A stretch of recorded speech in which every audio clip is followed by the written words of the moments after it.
is Long Way to the Top, and I'm your host, Shane Bryan.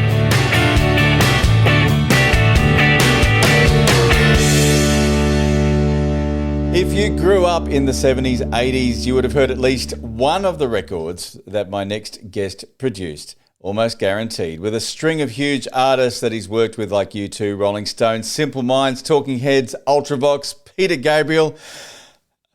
Steve Lillywhite has been responsible for over 500 records during his career, part and in full, 6 Grammy Awards, including U2's Beautiful Day and Walk On, and the U2 album How to Dismantle an Atomic Bomb. In 2012, he was made a CBE for his contribution to music. Fantastic. And as a fan of his work, this guy was on my bucket list for a chat. Steve Lillywhite, thank you for joining me on the show. Thank you, Shane. It's a pleasure. It's a pleasure to speak to a fan. And you're obviously I've listened to a couple of your podcasts, and wonderful. Thank you. Stuff. Thank you. With my old friend Tim Butler, actually. Oh, fantastic. What a great guy. And what a great chat that was too. If you haven't heard it, Psychedelic Furs, great. Yeah. And it sounds like you were a Psychedelic Furs fan. I'm a music fan. You know, it's a very eclectic sort of collection of music. Yeah, that's the thing. In those days, you didn't really put music so much into different genres. I didn't. It was always just, is it good or is it bad? Yeah. And there was such a wonderful selection of various bands, you know, that they were all different. Yeah. And you know, you chose them not because they were necessarily a certain genre. You chose them because you just liked them. Yeah. Yeah. You know, so you could easily like something that was so different to another thing. It was perfectly acceptable, I thought. And I think that if you're a real fan of the music, like what I did, and to use an Australian term, I hope I'm not pissing in your pocket here, but but I would look at who produced the albums and I would go, oh, they also produced this album. So in my collection, I've got U2, Simple Minds, Talking Heads, Peter Gabriel, you know. So you helped buy this house that I'm living in right now. I did. Thank you, Shane. Thank My you. pleasure. Family, thank you. My pleasure. I'd love to go back to your beginnings, and I mentioned Ultravox, and it really interesting because you were a tape recorder and you actually produced a demo for Ultravox. You got them a contract with Island Records as a result of that, and then you ended up at Island Records. It was really synonymous. Yeah, it was. Well, the studio I was in, my boss believed in studio culture, and you don't really have that so much anymore, but studio culture basically means promoting from within. Yeah. And in those days, when you booked a studio, you didn't just book a studio, you booked an assistant and an engineer. Yeah. You know, nowadays everyone's freelance, you know. Yeah. And a system of tech guys who would keep it was expensive, but you knew you would get a good result. Mm-hmm. And but at weekends, for me to learn how to do the engineering from just the button pressing, my boss allowed us to use the studio. If someone hadn't booked it, we could go in and use it. And I took this band in who turned their name to Ultravox halfway through the demos. Yeah. And now this isn't just for your listeners. This isn't the Ultravox with Vienna. Not Mid-Sure. Like that. No. The Ultravox with. Did you like my singing? By the way, I did. It was great. That's about it. I can only sing those two words.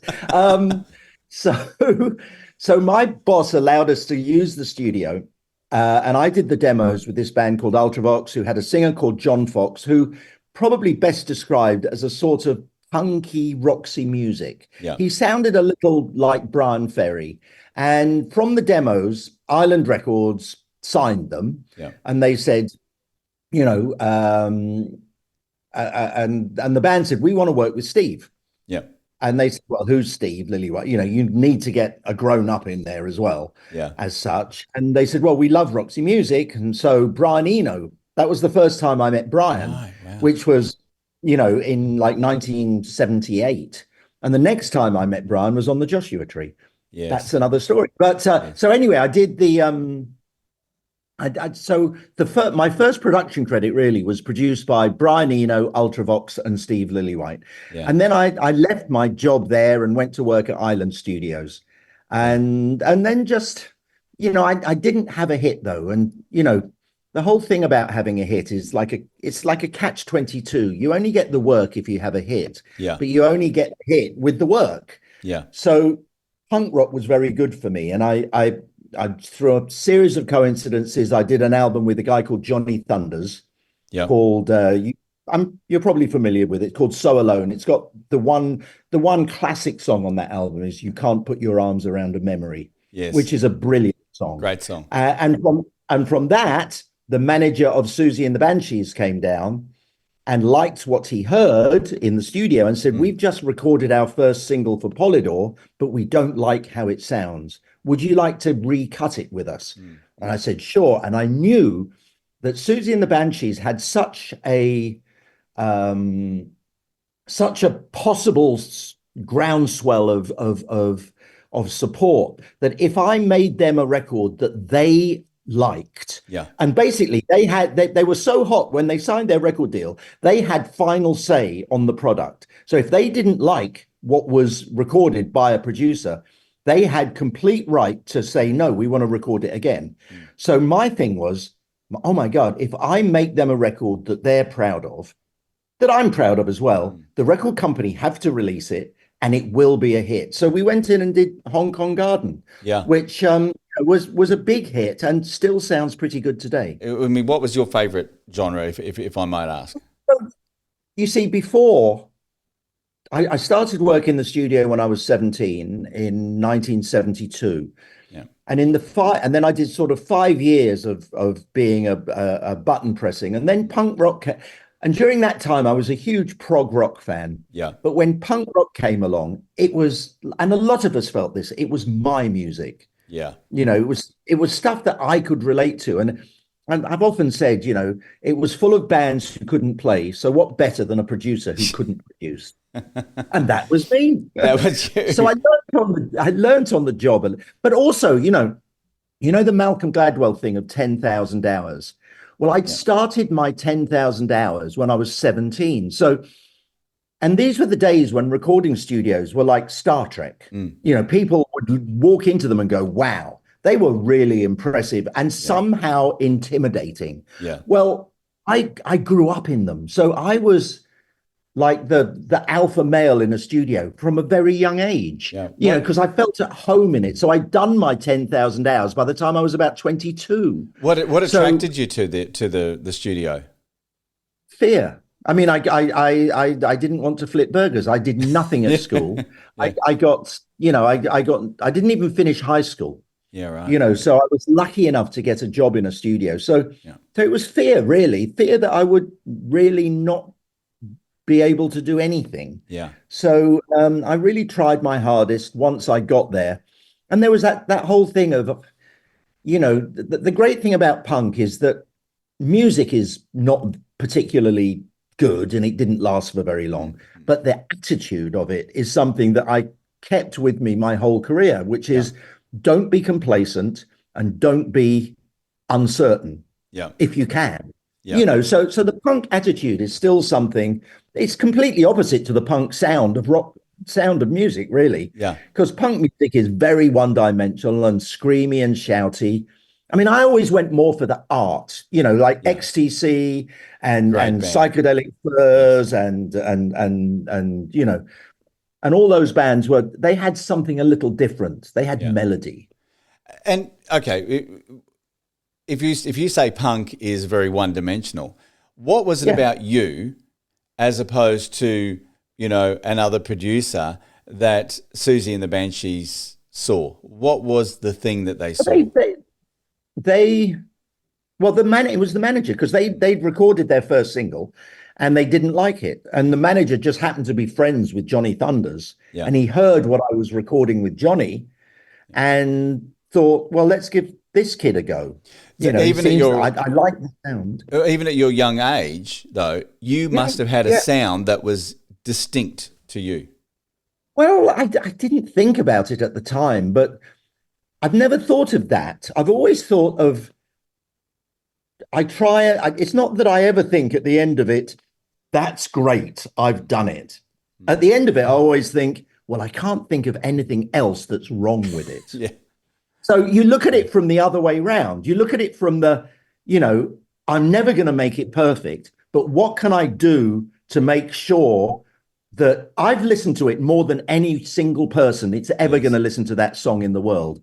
That's what you think at the time anyway. Yeah. So if I still like it by the end of all those listens, then it's probably all right.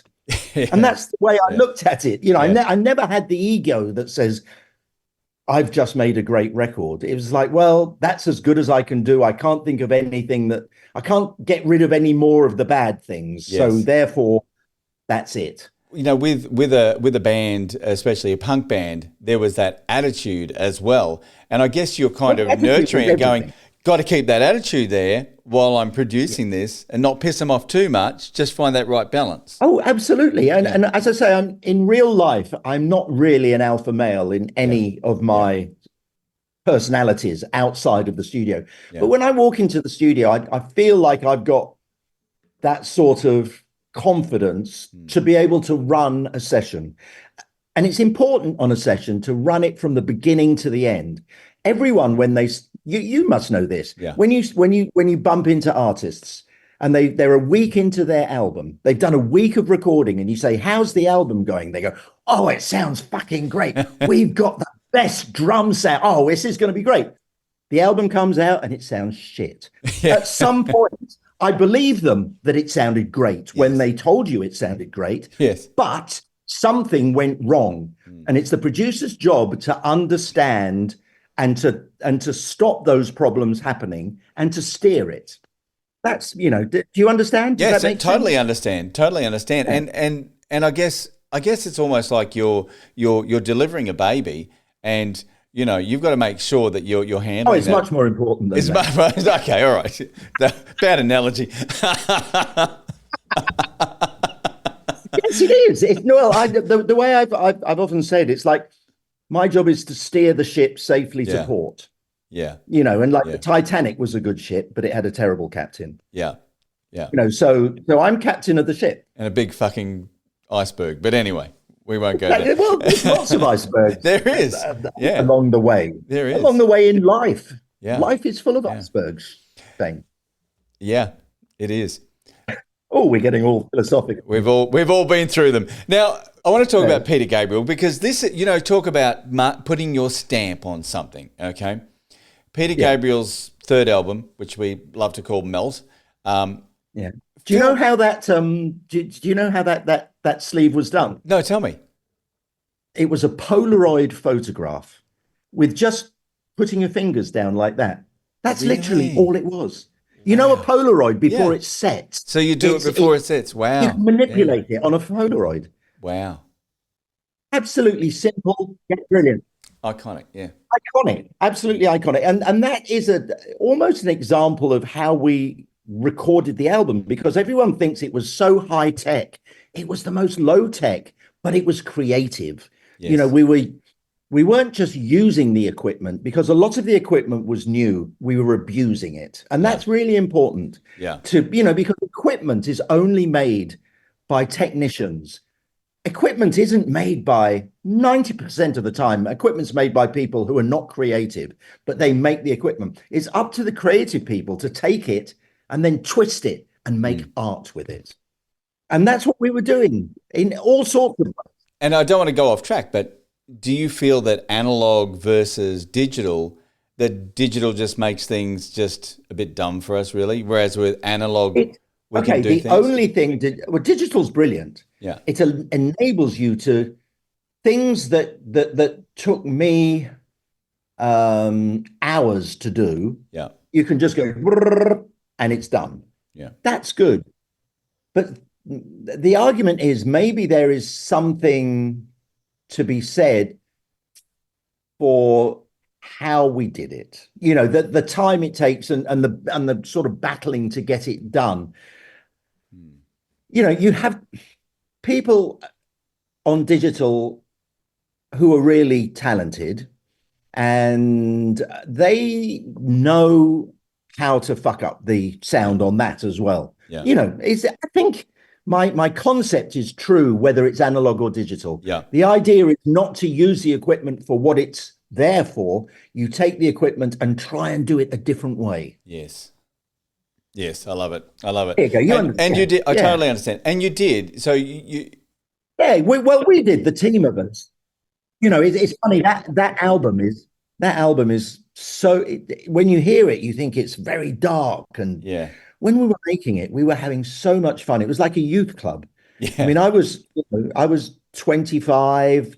Peter was 29, I think. Yeah. Now, 4-year age gap doesn't seem very much now, but in those days, it was, he was definitely from a generation before me. Yeah, right. Because he was in Genesis. Yeah. And honestly, when he asked me to produce, I thought it was a joke. I thought, why is this guy, doing that? I do young people. I'm 29. I do young people. Oh my God. But it worked out great. He was lovely, and he really allowed us to, it's like if I said, let's do this, Peter go, no, do it more, right. So he really enabled the team, with the drum sound and with all that. It was great. I heard a story that you said to Phil Collins, actually, I don't want you to hit the hi-hats at all. Okay. No, the story is that Peter, when we had the original meeting, he said, Steve, I want to do a whole album with no cymbals, no hi-hat, no cymbals. Yeah. And I went, oh my God. I'd been experimenting with doing the cymbals separately because it really helped the sound I was getting. Like on Susie and the Banshees and the Psychedelic Furs beforehand, I would sometimes do the cymbals separate because I wanted to get a certain sound. Yeah. Well, when the artist says, I don't want cymbals, I mean, it just made me, oh, wow, this is great. Yeah. We can use all these other sounds to put the top end in. I never see things like that as a problem. I see it as a challenge, and I love those challenges and those limitations in art. If you can give yourself a limitation, the chances of you doing something unique are much bigger than if you just do anything. Yeah. Limitations in art can be a very good thing, and literally by Peter saying, I don't want cymbals on that album, it led us down this path that transformed the sound of the whole album. And you've been, well, it's been cited that you creating that gated reverb sound, Phil Collins adopted it. Oh, well, Phil Collins is fantastic. I mean, he's the best drummer I've ever recorded. He is brilliant. But Peter put in all the hard work. Yes. And Phil Collins went, "Oh, I like that. I'll come and go dum dum dum dum," and did it very quickly. Yeah. He was very bright. He heard the sound and went, "Oh, I'm going to have some of that. Yeah. And I'm going to write slightly more commercial songs." Are you getting any royalties from him at all, or? Oh no. That's the thing. You can't own a sound. Yeah. Yeah. And but it's all good. It's nice to have had an influence on music. Yeah. Yeah. And what an influence. Speaking of influence, I'd like to talk about U2. Oh yeah, I know them. Do you know them? Yeah, just a little band. Yeah, I do. Now, I mean, I like you. You would have heard this, and I've heard this. Their very first live recording was terrible. It was so bad and then they front up and they want you to record, obviously through the Island Record connection, correct? Yeah. Well, it was a little bit Island Records connection, but to be honest, they, like in those days, A&R men would run in packs. Yeah. What I mean is, U2 were from Ireland, and word had got out that there was this Irish band who were great. Yes. So all the A&R men from CBS, Warner Brothers, all the big labels who were doing the current cutting edge music at the time, went to Dublin to see a U2 gig. Well, it was a terrible gig. And like literally they all left the gig going, no, that band are no good.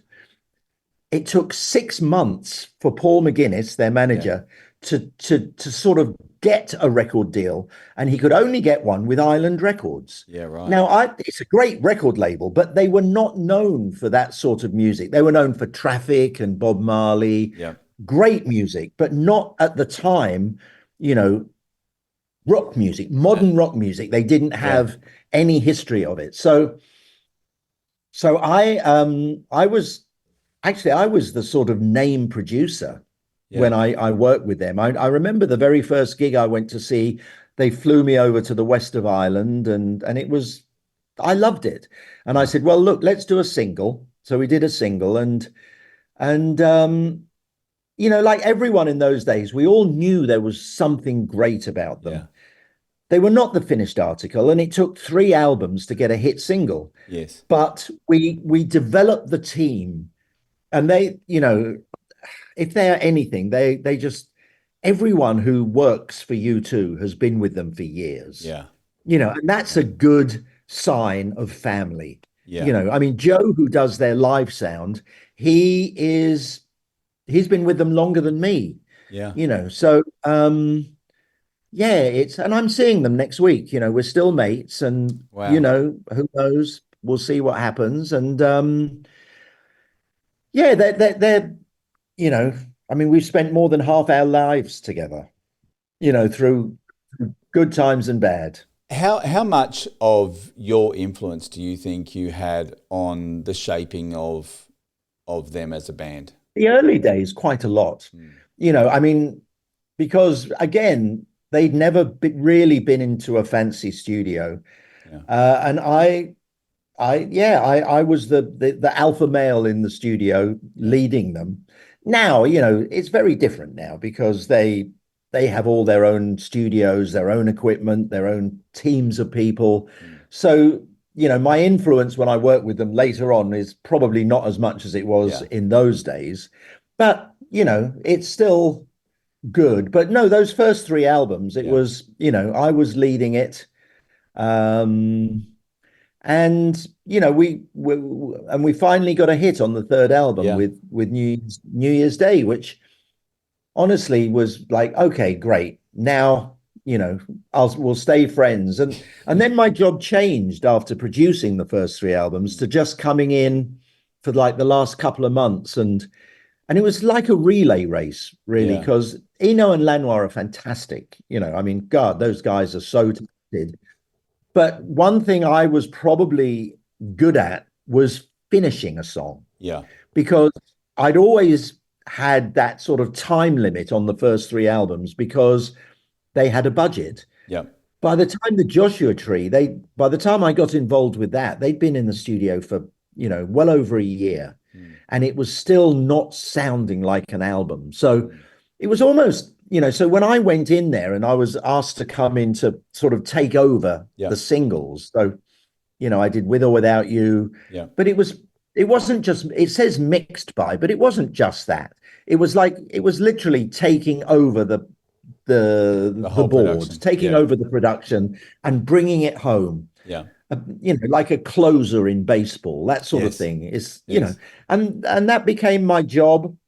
And then I had yet another job on Dismantle and Atomic Bomb with Vertigo, where I was like the overall producer for that. Yeah. So it's look, I'm always available to them, because if they call me up and say, Steve, come and help, it's like, yeah, of course, you know, but sometimes they do, sometimes they don't. So we'll see. And I guess, you know, with what you're saying, you know, there's so many points during that production process where the sound can change. And, you know, thinking about even from a mastering perspective, a good mastering, you know, producer or engineer can get a completely different sound out of a song. Yeah. Well, you know, throughout the whole process, every decision you make, I see it as like 2 doors, you know, oh, let's go in that door. Yes. But then you've got a set of other doors, and you can keep going down this labyrinth of alleyways, and you suddenly realize, shit, I went through the wrong door. 5 doors ago. Shit. So you've then got to go, oh, how do you Okay. get back? Now with digital, it's actually relatively easy to. Yeah. You press Control Z, yeah? Well, yeah, because there's a safety net. There's a safety Yeah. net. But in those days, there wasn't so much of a safety net. You had to Yeah. make decisions as you went along. Yeah. And that sort of emboldened you Yeah. Yeah. because Tough. you were on a roll and you felt confident about it. Yeah. Now you sort of put off decisions until later on. And the amount of decisions you make when you make a record should become less and less Yes. until you've got the record. Nowadays, because of the millions of tracks you can use, the amount of decisions, you can just keep doing things without making a decision and say, oh, I'll decide that later. But in fact, you can get lost. Yes. You need a certain discipline when you're making, as a producer, Do you have an album that you wish that maybe you had taken door number 2? No, just in producing, not never done. But that's tough. That's tough. Plenty I wish I'd never done. Do I have an album that's? I'm sorry. That maybe you've gone. I wish I had have gone through door number 2 in producing. Oh God, all of them, of course, because you just try and cover up your tracks as well as good as possible, and you honestly, but you have to be. Always have your synapses there, because it's very easy if on these long drawn out records you can lose focus of what of where you are, because I live and breathe it. I mean, I'm not like a Rick Rubin who can do 4 albums at the same time. If I can do one half good, I'm lucky. And so I'm a control freak as well. I need to know everything that's going on and always be there when things are happening, so I can work out whether it's good or not. Rick Rubin isn't like that. He's much more of a big picture guy. But I'm much more minuscule little increments that I oversee to make the whole. Yes. I think most producers are, to a certain degree, control freaks. I mean, that's why we produce what we produce, right? Exactly. Yeah. Is there an artist? Actually, tell me who the toughest artist that you've worked with. Who would that be? Probably U2, only because they, over the years they've always had that ambition, and Bono really wants to, when he goes on the road, he wants to be able to sing a new hit. And it doesn't always happen, but to sing, to be able to release an album and to do 5 songs off that new album, you've sort of got to drop songs that are not, there's always, the A-list songs that they always have to do, but there's a lot of B-list songs that are huge. But not, if you do think in terms of A, B, C list song, and people still want to hear those B list songs, which are in huge albums. So it's they put themselves through hell. But they love it, and they continually change their genre. They go, oh, we're going to do pop, we're going to do rock, we're going to do blues, and I think that's what keeps them alive. And it's funny because when they were growing up, there was so little availability of albums in Ireland that they had 5 albums that they would listen to constantly, because A, they couldn't afford them, and B, the one record shop in Dublin, it was Television they loved. That band Television, the Velvet Underground, just a handful of records. So they never knew the blues, so when they came to do Rattle and Hum, right? That was the blues album. Rattle and Hum, When they did that, they actually sort of learnt the blues. I remember one time Adam, the bass player, saying he didn't know how a 12-bar blues was structured, which was, very, very. I love him for that, though. Yeah, that's incredible. That is incredible. Is there a band that you wish you'd worked with? Oh, well, the question really should be, is there a band I wished I worked with, and at what point of their career? That's a good question. Yes. Them? Because honestly, I wouldn't want to work with Bruce Springsteen now, but boy, I would love to have done Born to Run. Wouldn't you? You know, I mean, most of David Bowie's career, fantastic. I mean, I was Hunky Dory was my teenage album, and I loved pretty much everything, Yeah. I mean, I wasn't a huge fan of that band he had. What was it called? The Tin Machine. But then again, Tin Machine preempted Nirvana. Yeah. It was just a little early, but he got it right there. It's just he was a bit early with it. Yeah. Yeah. But another band, that I guess you could say, well, you worked with them, but did you work with them at the right time, was Rolling Stones. Oh, definitely. That would have been tough, right? Oh, well, it was the album I did, Keith and Mick were not talking to each other, and because it was the first Stones album post Mick's first solo album. Yeah, and for those playing at home, it was Dirty Work, and the big song from that was Harlem Shuffle. Yeah, Harlem Shuffle was a hit, but that was a cover version. Yeah. And, no, it was, but I learned a lot more from the Rolling Stones, I think, than they learned from me. Yeah. I learned how a band can be good. Now, did I get them when they were good? Maybe for about 15 minutes in 3 months. Yeah. Or, it was literally like that. It was almost like cogs. Yes. That if once all the cogs are in place, the whole thing works. And you've got this wonderful sound of these guys, because it's all about feel. It's not about technique at all with them. They're not, I totally get that. Yeah, and if they're not feeling it, especially at the age that they are now, if they're not going to feel it, then what's the point? They've got to feel it. Yeah. Well, they feel their old songs because they can get back to that place. But for new, I mean, their last album though was good. I really enjoyed. Yeah. It was great, because it was them doing what they do best without trying to have a hit single, without trying to be something. And that's sometimes I wish these older bands, just like The Cure, their last album, spectacular. Coldplay, their last album, absolutely. Yeah, I love Coldplay, but that album was just so much by committee. Yeah. You look at the songwriting credits, there's like 11, always Max Martin, blah, blah, blah, this and that.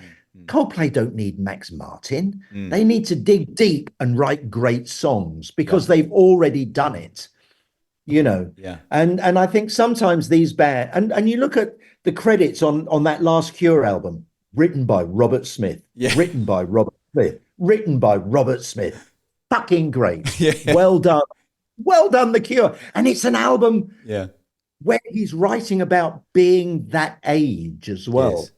Yes. It's a beautiful album. Yeah. Well done, The Cure. And I'm sorry, Chris Martin, should try harder. Try harder. And, talking about bands that try harder, one that a later band that I've always loved their work and loved what you did with Exile on Main Street, and that is Matchbox 20.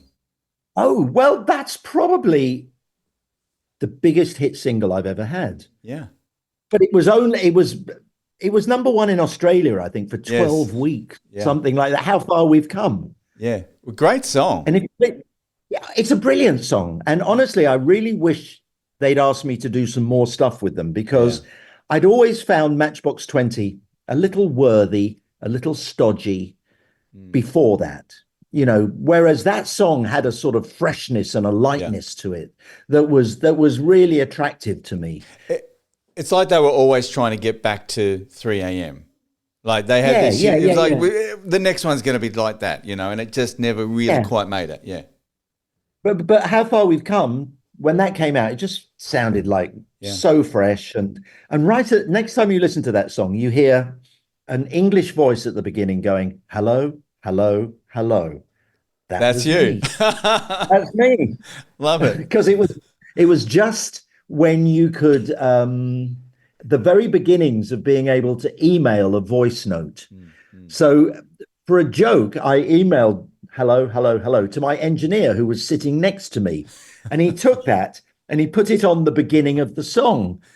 And I always thought we were going to take it off, but the band ended up loving it. So it stayed on there. Oh, that's good. That's good. I love the quirkiness of things like that. And one band that I've loved your work with, and I find them very quirky, is Dave Matthews Band.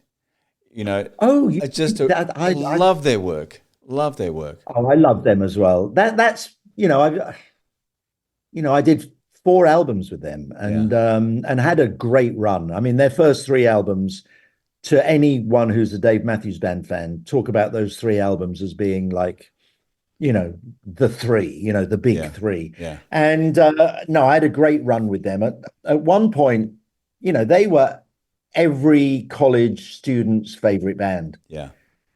And I mean, what a work of art. Crash. What a great, just fantastic artwork. Yeah. Brilliant. Yeah. Yeah. It's I was very, very proud of my work with them. And, I did very well from that. Yeah. But they fantastic band, not the same lineup now.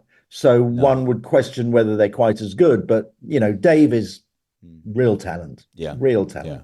There's not many bands that all stay together like the U2s and the Rolling Stones, right? I mean, no, and I think it's very important to stay together. Well, yeah, I think it's important. I don't know whether bands will ever do that again because there's not, I was hearing this podcast where they said the amount of bands in the charts in the 80s was like 400 hundreds. The amount of bands in the charts in the 90s was a little less, and then it really dropped off. And the amount of bands, there's only been 2 bands in the charts in the whole, or number 1 or something like that. Yes. I mean, it's nothing. There are not bands having hit singles anymore. Yeah. And I mean, Australia is slightly different because Australia has you have this wonderful live music scene. Yeah, we do. No, but I was talking about this actually with my regional content producer, and he said, you tell me, apart from a handful of Aussie bands, you tell me some Aussie bands that are, out there, new ones that are out there doing the live scene. They're all the old 80s and 90s bands that are reviving their careers before they pass away. Doing the 40th anniversary tour. Yep. It's true. It is. It is true. It's true. It's sad. I look at I loved how 3 years ago or 2 years ago, Fairy Tale in New York came back onto the charts, and that to me was just. Was that a hit in Australia? It was hit everywhere. Oh, like good. Everyone was asking for it, and I think that really shows how much we value like the work, the music from the past. Yeah. Well, when you look at the numbers on Spotify, every year, the percentage of total listens of songs more than 10 years goes up. So eventually, maybe everyone will just be listening because, when you release a new song now, you're not only releasing it against the current records, you're releasing it against the history of music. Yes. And then you got 100,000 every day on Spotify. Of course, the quality can't be very good. But even quality aside, I mean, it hasn't got that same. When you were growing up, you'd get a record and you'd be like, oh, it was like the Holy Grail. You'd open up and it was the most important thing. Yeah. And you grew to love it, and there was no visuals involved other than the album sleeve. Yes. And but it's not like you were, and you could read a book while you're listening to an album, but quite often you would just sit there listening to it because you couldn't do anything else because it was just the sound coming in that enveloped you, and you just loved it so much. People are discovering the old music still, so It's okay. I remember being 8, and I went over to my parents went over to their friend's place, and he, the husband said, "I've got something for you." Now I was 8, right? And he put some headphones on me, and he put A Night at the Opera on by Queen, and he said, "Just listen to this whole thing and tell me what you think at the end." My mind blown at 8, That's incredible. At 8 years old. At 8 years old. I have a theory that Queen are possibly the most important band in history. I come from an era of it had to be the Beatles, obviously. Yes. One thing the Beatles never did, and it was partly because of when they were around, but they never made songs for a stadium. Yes. Whereas Queen made everything the Beatles did, and they made stadium songs. Yeah. That's a theory I have. I mean, for me, still the Beatles, but right now the Queen records are more current because you see them at sporting events and in stadiums. The only Beatles that you ever hear is the outro of Hey Jude. That's true. That's the only thing that the Beatles ever did that is stadium friendly. Yeah, that's true. That's true. Whereas Queen have got 4 or 5 monster songs for stadiums. Yeah. No, absolutely true. Now, before we wrap up, I want to also firstly say a big thank you to Ian Grant, who connected us up.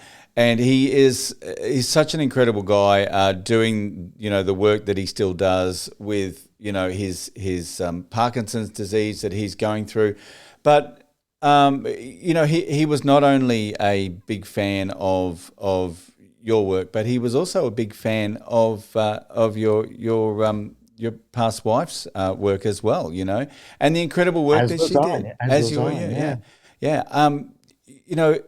I guess you look back and you look at the body of work that Kirsty did throughout her career too.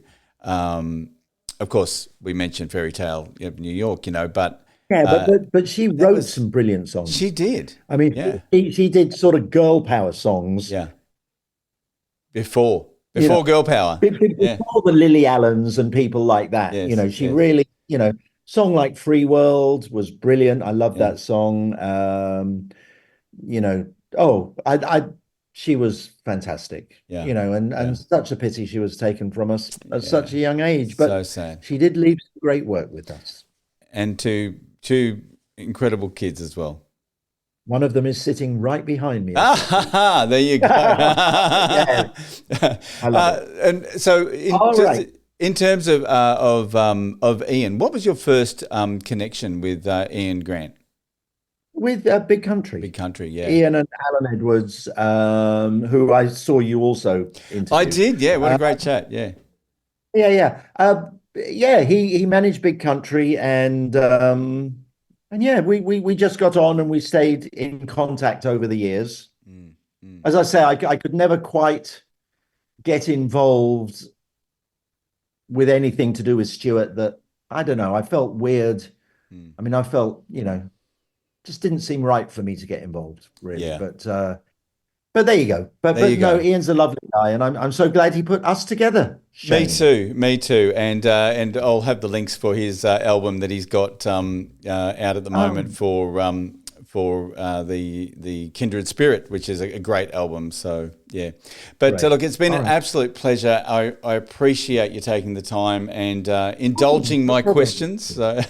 Oh no, it was fantastic, and let me know when when it's available. Yes, I definitely will. And I won't listen to it. You won't listen to it. But maybe Bono might like to have a listen to it and tell him he's more than welcome to contact me. I'd love to chat with him. So there you go. Okay, well, fantastic. You're a very gracious host, and you have a good night. Thanks, Steve. Really appreciate it. Cheers. Okay.